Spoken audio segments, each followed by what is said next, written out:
Now, the topic today is myocarditis or heart damage from the COVID-19 vaccines. I'm a cardiologist. I know the topic well. I've examined thousands of patients with this problem. Thousands. Before the pandemic, I had 2 patients ever with this problem. There's 1,065 papers in the peer-reviewed literature on COVID vaccine myocarditis.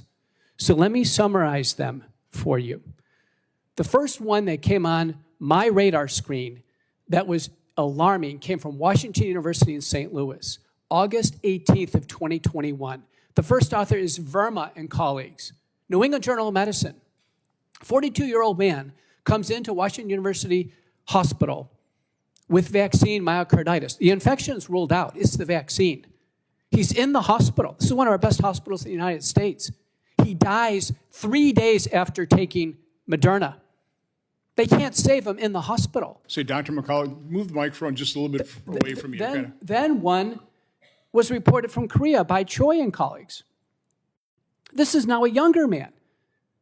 Just a few days after Pfizer, he comes in the hospital. He dies within 8 hours of being in the hospital. I can tell you, I'm a cardiologist. That doesn't even happen with heart attacks. He dies within 8 hours. I examined all of the slides and the images that the Koreans had showed us. It looked like somebody took a blowtorch to that heart.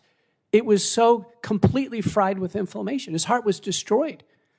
These cases, which were widely known at the time, should have gotten everyone's attention.